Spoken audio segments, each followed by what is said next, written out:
السلام علیکم ورحمۃ اللہ وبرکاتہ۔ اعوذ باللہ من الشیطان الرجیم، بسم اللہ الرحمن الرحیم۔ آیت نمبر 24۔ یا ایہا الذین آمنو، اے ایمان والو، استجیبو، قبول کرو، یا لبیک کہو، للہ، اللہ، وللرسول، اور رسول کی دعوت کو، اذا دعاکم، جب وہ تمہیں بلائیں، لما یحییکم، اس امر کی طرف جو زندہ کرتا ہے تمہیں، وَاعْلَمُوا، اور خوب جان لو، ان اللہ، بے شک اللہ تعالیٰ، یحول، حائل ہے، بین المرء، انسان کے، وقلبہ، اور اس کے دل کے درمیان، وَأَنَّهُ، اور بے شک اسی کی طرف، الیہ، تحشرون، تم اٹھائے جاؤ گے، جمع کیے جاؤ گے۔ بہت پیاری آیت ہے نبی کریم صلی اللہ علیہ وآلہ وسلم کی اطاعت کے بارے میں، کہ اللہ اور اس کے رسول جب تمہیں بلائیں تو فوراً لبیک کہو، حاضر ہو جاؤ۔ اللہ اور اس کے رسول کی اطاعت، اللہ کی اطاعت تو ہم نہیں کر سکتے، کیونکہ نہ اس کو دیکھا، نہ جانا، نہ اس کو کچھ کرتے دیکھا، نہ کہیں وہ ہمیں مجسم ملا۔ ہمیں نبی کریم صلی اللہ علیہ وآلہ وسلم نے اپنے رب کے بارے میں جو بتایا ہم وہ جانتے ہیں۔ تو اصل میں اطاعت مصطفیٰ کریم صلی اللہ علیہ وآلہ وسلم کی ہے۔ پچھلی آیت میں بھی ہم نے اطاعت مصطفیٰ کے بارے میں پڑھا۔ اس آیت میں تو اللہ پاک نے باقاعدہ حکم دے کر کہا نا کہ استجیبو، قبول کر لو، لبیک کہو، جب حضور بلائیں تو لبیک کہو۔ اور یہ صرف نبی کریم صلی اللہ علیہ وسلم کی حیات مبارکہ ظاہری تک محدود نہیں، بلکہ ہر زمانہ حضور کا ہے، تو یہ زمانہ بھی حضور کا ہے۔ اب بھی جو حضور نے ہمیں جس معاملے میں جس بھی کام کا حکم عطا فرمایا ہے، ہمارے لیے وہ حکم ہی کا درجہ رکھتا ہے، اور ہمیں اس کو اس آیت کے مصداق قبول ہی قبول کرنا ہے، اور کبھی بھی اس کو پس پشت ڈال کے اپنی دنیا داری کو اور اپنی نفسانی خواہشات کو اور اپنے دل کے معاملات کو آگے نہیں کرنا، بلکہ جو حضور چاہتے ہیں، جو حضور فرماتے ہیں، جو حضور نے اس معاملے میں ہمیں کر کے دکھایا ہے، ہمیں اس کے اوپر عمل کرنا ہے۔ صاحب تفسیر مظہری لکھتے ہیں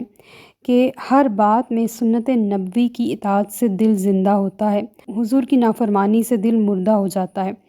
اللہ تعالیٰ ہمیں توفیق بخشے کہ ہم اس طوفان خیز دور میں اپنے ایمان چراغ کو روشن کر سکیں، اور نبی کریم صلی اللہ علیہ وآلہ وسلم کی اطاعت سے اپنے مردہ دل زندہ کر سکیں، آمین۔ امام بخاری نے اپنی صحیح بخاری میں روایت کیا ہے کہ حضرت ابی سعید بن المعلیٰ فرماتے ہیں کہ میں نماز پڑھ رہا تھا کہ رسول کریم صلی اللہ علیہ وآلہ وسلم نے مجھے یاد فرمایا، تو نماز ختم کرنے کے بعد میں حاضر ہوا اور عرض کیا، اے اللہ کے رسول، جب حضور نے اس غلام کو یاد فرمایا تھا تو میں نماز پڑھ رہا تھا، اب فارغ ہو کے حاضر بارگاہ ہو گیا ہوں، حکم فرمائیے۔ تو حضور نے فرمایا، اے ابا سعید، کیا تم نے اللہ تعالیٰ کا یہ حکم نہیں پڑھا، استجیبوا للہ وللرسول اذا دعاکم، کہ جس وقت تمہیں اللہ اور اس کا رسول بلائے تو فوراً حاضر ہو جاؤ۔ اب دیکھیں، فقہا کہتے ہیں کہ اگر کوئی نماز پڑھ رہا ہو اور حضور بلائیں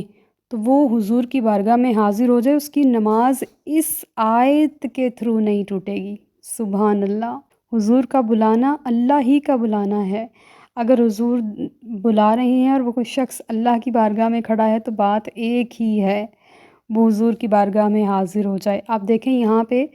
اذا دعاکم ہے، لیکن اگر اللہ اور اس کے رسول کو دو مانا جائے تو یہاں پہ دعاکم نہیں آنا چاہیے عربک گرامر کے لحاظ سے، یہاں پہ دو کا تثنیہ کا صیغہ ہونا چاہیے، کیونکہ وہ دو ہیں، لیکن یہاں پہ دعو ہونا چاہیے، لیکن یہاں پہ دعا ہے، اٹ مینس کہ حضور کی بارگاہ میں حاضر ہونا اللہ ہی کی بارگاہ میں حاضر ہونا ہے۔ تو یہاں پہ واحد کا صیغہ ہی کافی سمجھا گیا، اور اللہ نے واحد ہی کا صیغہ اتارا ہے۔ اور لما یحییکم سے کیا مراد ہے؟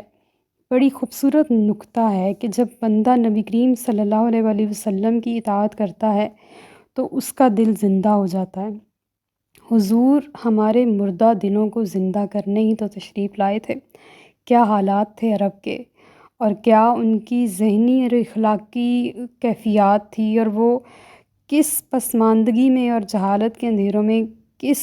حد تک گرے ہوئے تھے۔ بعض عربی، سب نہیں، بعض، لیکن حضور تشریف لائے اور آپ نے ان کے مردہ دلوں کو زندہ فرمایا، اور پھر وہی لوگ جو عرب کے اجڑ اور جاہل تھے پوری دنیا کے رہبر بنے، اور ہم نے بھی ان سے ایمان اور دین سیکھا اور ہم بھی ان سے سیکھ کے آگے سکھا رہے ہیں۔ یہ بہت بلند بارگاہ ہے کہ حضور نے مردہ دلوں میں زندگی بخشی، زندگی دوڑائی، اور آج بھی حضور کے جو غلام ہیں وہ مردہ دلوں کو زندہ کر رہے ہیں۔ اور حضور کے بہت ہی خوبصورت جو علماء، اولیاء، صلحاء، صدیقین، شہداء، اس راہ کے مسافر جو ہیں وہ لما یحییکم کا مصداق بنے ہوئے آج بھی راہیں روشن کر رہے ہیں، اور یہ سب فیضان مصطفیٰ صلی اللہ علیہ وآلہ وسلم ہیں۔ اور آیت کا اگلا حصہ ہے کہ جان لو اللہ مرد اور اس کے دل کے درمیان، آدمی اور اس کے دل کے درمیان ہے۔ اور ہم روزانہ دیکھتے ہیں کہ بندہ رات کو کچھ اور سوچ کے سویا ہوا ہوتا ہے، لیکن صبح حکم الہی اس کے لیے کوئی اور فیصلہ کیے ہوئے ہوتا ہے۔ اور انسان کتنا بھی دانش مند کیوں نہ ہو جائے، اگر اللہ کا حکم اس کے ارادے میں آ جائے نا تو وہ دانش مندی اس کی کہیں بھی نہیں کام آتی، بلکہ اگر اللہ چاہے تو اس کے لیے ہدایت کے سارے چراغ بجھ جائیں، اندھیرا ہو جائے، لیکن اگر اللہ چاہے تو اس کے لیے روشنی کر دے۔ نبی کریم صلی اللہ علیہ وآلہ وسلم اکثر یہ دعا فرمایا کرتے تھے، یا مقلب القلوب ثبت قلبی علی دینک، اے دلوں کو پھیرنے والے میرے دل کو اپنے دین پر ثابت قدم رکھ۔ کیا حضور کو اس دعا کی حاجت تھی؟ آپ تو دین لانے والے تھے، لیکن یہ سب ہمیں سکھانے کے لیے تھا۔ اللہم مصرف القلوب صرف قلوبنا علی طاعتک،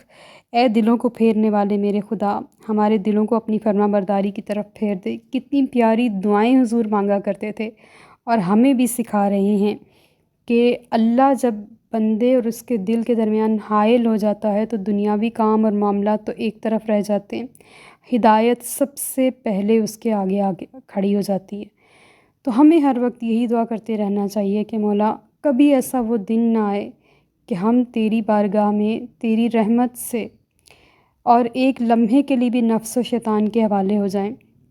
بلکہ ہمیں ساری زندگی اپنی ہی ذات کا محتاج رکھنا اور اپنی ہی بارگاہ میں حاضر رکھنا، اور ہمیشہ اسی کلمے پر رکھنا جس پر تو نے ہمیں پیدا فرمایا، اور اسی کلمے پر ایمان کی حالت میں ہی موت عطا فرمانا۔ آمین۔ آیت نمبر 25، واتقوا، اور ڈرتے رہو، فتنتاً، اس فتنے سے، لا تصیبن، جو نہیں پہنچے گا، الذین، صرف انہیں، ظلموا، جنہوں نے ظلم کیا، منکم، تم میں سے، خاصۃً، خاص، وَاعْلَمُوا، اور جان لو، ان اللہ، بے شک اللہ تعالیٰ، شدید العقاب، سخت سزا دینے والا ہے۔ کون سا فتنہ ہے جس کی یہاں بات ہو رہی ہے؟ اور یہ فتنہ جب بھڑک اٹھتی ہے اس کی آگ تو کچھ بھی نہیں بچتا، تو یہ جو عذاب اللہ کی طرف سے آتا ہے یہ چند لوگوں تک محدود نہیں رہتا، بلکہ ساری قوم کو بھگتنا پڑتا ہے، اور اس میں ہر شخص آ جاتا ہے۔ علماء کرام نے 3 امور کے بارے میں بیان فرمایا ہے، ان 3 امور کے اوپر اگر عمل درآمد نہ کیا جائے تو فتنہ اور فساد پوری قوم کو اپنی لپیٹ میں لے لیتا ہے، اور وہ عذاب جو اللہ کی طرف سے آتا ہے وہ اس فتنے کے سبب سے آتا ہے۔ سب سے پہلا یہ کہ نیکی کا حکم کرنا اور برائی سے منع کرنے سے رک جانا۔ آپ دیکھیں جس قوم میں برائی کا بازار گرم ہو جاتا ہے نا، اور بالکل کھلے عام شریعت کی خلاف ورزی کی جاتی ہے، جو بڑے اور بااثر لوگ ہوتے ہیں وہ خاموشی اختیار کر لیتے ہیں، اور بدکار اور نافرمان اپنی منمانیاں کرتے ہیں، اور ان کے اعمال کو ہم روک نہیں پاتے ہیں، تو اس سارے کا وبال وہ صرف چند لوگ نہیں بلکہ پوری قوم کو اٹھانا پڑتا ہے۔ حضرت عبداللہ بن عمر رضی اللہ تعالیٰ عنہ سے مروی ہے کہ نبی کریم صلی اللہ علیہ وآلہ وسلم نے فرمایا،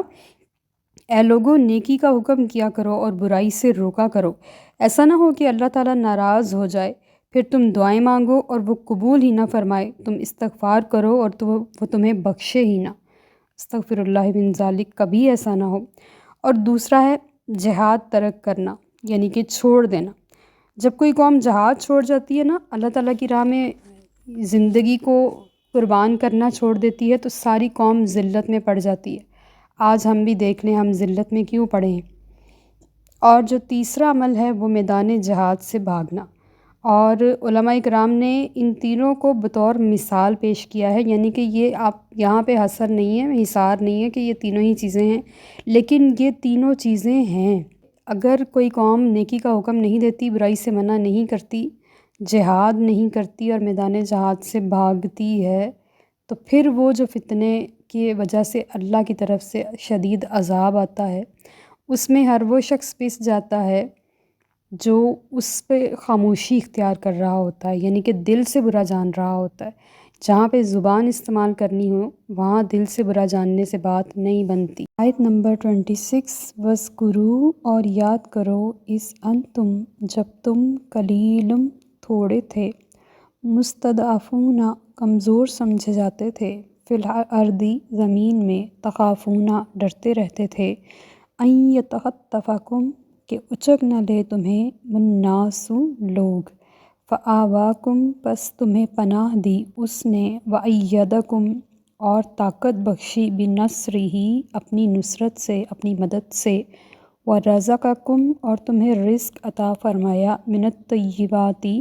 پاکیزہ چیزیں، لعلکم، تاکہ تم، تشکرون، شکر ادا کرو۔ اس آیت میں اللہ پاک ہمیں ہجرت سے پہلے کے واقعات بتا رہے ہیں کہ ہجرت سے پہلے مسلمان کتنے کمزور اور بے بس تھے، نہ اذان دے سکتے تھے، نہ باجماعت نماز ادا کر سکتے تھے، نہ ہی طواف کعبہ، نہ ہی حج عمرہ، نہ ہی دیگر ارکان اسلام اچھے طریقے سے ادا کر سکتے تھے، بلکہ ہر وقت دشمن کے حملے کا ڈر رہتا تھا اور ہر وقت کفار ان کے ساتھ زیادتی اور ظلم کا جو بازار تھا وہ گرم کر رکھے ہوئے تھے۔ تو اللہ تعالیٰ فرما رہے ان دنوں کو یاد کرو جب کمزور اور بے بس سمجھے جاتے تھے۔ فی الارض، یہاں پہ ارض سے مراد مکہ ہے۔ مکہ میں مسلمانوں کی جو حالت زار تھی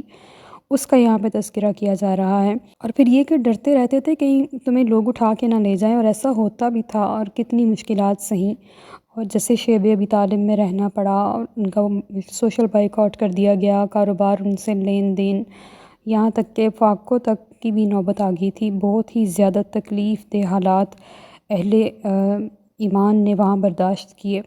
تو اللہ تعالیٰ فرما رہے پھر میں نے تمہیں پناہ دی۔ یہاں پہ جو لفظ آوا ہے یہ اس سے مراد مدینہ طیبہ ہے کہ وہاں پہ میں نے تمہیں پناہ دی، اور جو ایتکم سے مراد ہے اپنی نصرت سے جو اللہ نے مدد کی، وہ میدان بدر میں جو مسلمانوں کو فتح حاصل ہوئی یہاں پہ اس سے مراد ہے، اور پاکیزہ چیزیں رزق عطا فرمائی، اس سے مراد مال غنیمت ہے جو پہلی قوموں پر حرام تھے اور وہ اس کو جلا دیا کرتے تھے، لیکن اس سورہ انفال میں ہم نے جانا کہ ہمارے لیے ہماری شریعت میں کفار کی چھوڑی ہوئی اشیاء جو تھی وہ جائز ہو گئیں۔ لعلکم تشکرون، تاکہ تم شکر ادا کرو۔ یہ اتنی ساری نعمتیں مدینہ شریف میں ملنے کی وجہ سے اللہ پاک نے تمہیں سربلند کیا، اور یہی وہ سرزمین تھی جہاں سے مکہ بھی فتح ہوا اور دیگر سارے علاقے نبی کریم صلی اللہ علیہ وآلہ وسلم کی حیات طیبہ میں ہی فتح ہوئے، اور حضرت عمر فاروق رضی اللہ تعالیٰ عنہ کے دور مبارک میں تو یہ اس میں بہت ہی زیادہ ترقی ہوئی کہ 22 لاکھ مربع میل پہ اسلام کا جھنڈا لگا، اور یہ پھر پھیلتا ہی چلا گیا، اور اب دنیا کا کوئی کونا، کوئی خطہ ایسا نہیں ہے جہاں کوئی مسلمان موجود نہ ہو۔ تو اس سب کے لیے لعلکم تشکرون، اس لیے اللہ نے ہمیں عطا فرمایا تاکہ ہم شکر گزار ہوں۔ آیت نمبر 27، یا ایھا الذین آمنو، اے ایمان والو، لا تخونوا، نہ خیانت کرو، اللہ والرسول، اور اس کے رسول سے، وتخونوا، اور نہ خیانت کرو، اماناتکم، اپنی امانتوں میں، وانتم تعلمون، حالانکہ تم جانتے ہو۔ اللہ اور اس کے رسول کے ساتھ خیانت کرنے کا مطلب حضرت ابن عباس رضی اللہ تعالیٰ عنہ فرماتے ہیں کہ فرائض کو ترک کر کے اللہ تعالیٰ کے ساتھ خیانت نہ کرو، اور سنت سے سرتابی کر کے اس کے رسول سے خیانت نہ کرو۔ یعنی کہ ہمارے پاس بہت ہی اچھے اصول دے دیے حضرت ابن عباس رضی اللہ تعالیٰ عنہ رئیس المفسرین نے کہ اگر کوئی شخص اللہ کے سارے احکامات، نماز، روزہ، حج، زکوٰۃ ادا کر رہا ہے تو سمجھ لیں کہ وہ اللہ کے ساتھ خیانت نہیں کر رہا، اور اگر نبی کریم صلی اللہ علیہ وآلہ وسلم کی ساری سنتیں ادا کر رہا ہے تو سمجھ لیں کہ وہ حضور سے خیانت نہیں کر رہا، اور جہاں کوئی فرض چھوٹا اور جہاں حضور کی سنت سے منہ موڑا گیا تو سمجھ لیں کہ یہی خیانت۔ اور قتادہ فرماتے ہیں کہ خوب سمجھ لو کہ اللہ کا دین امانت ہے، اس کے فرائض کی ادائیگی اور حدود کی پابندی کا تمہیں امین بنایا گیا ہے، بس امانت میں خیانت نہ کرو۔ اب دیکھیں کہ ایک بندے کے اوپر کون کون سی امانتیں جو کہ فرض کی حیثیت رکھتی ہیں، اگر مسلمانوں کے راز کوئی دشمن تک پہنچا دے تو یہ بھی امانت میں خیانت ہے، حکومت کے سربراہ ہوں، اعلیٰ افسر ہوں، ملازم ہوں، کوئی بھی شخص اپنے جتنے بھی اعمال ہیں، امور جن کا وہ نگہبان بنایا گیا ہے، اس کی ادائیگی نہیں کر رہا تو یہ بھی خیانت ہے۔ اب کوئی صنعت کار ہے، تاجر ہے، کوئی بھی شخص ہے، وہ اپنے امور صحیح طریقے سے ادا نہیں کر رہا، وہ بھی خیانت کر رہا ہے۔ یہ ساری خیانتیں اللہ اور اس کے رسول کے ساتھ خیانت میں شامل ہو رہی ہیں۔ امانتیں جو ہیں یہ خاص طور پہ صاحب اقتدار لوگوں کے ہاتھ میں ہوتی ہیں، انہیں اپنے اعمال کی صحیح طریقے سے ادائیگی اللہ اور اس کے رسول کو گواہ بنا کے کرنی چاہیے، کیونکہ وہ اس ٹائم امین ہیں، اور امین کے اوپر بہت زیادہ بڑی ذمہ داری عائد ہوتی ہے، کیونکہ اس کی غلطی سے ایک شخص کی نہیں بلکہ پوری قوم کا نقصان ہونے کا اندیشہ ہوتا ہے۔ آج کا سوال یہ ہے کہ وہ 3 امور کون سے ہیں جن کا اس ویڈیو میں تذکرہ ہے؟ وَمَا عَلَيْنَا إِلَّا الْبَلَاغُ الْمُبِينُ۔ Like, subscribe and share.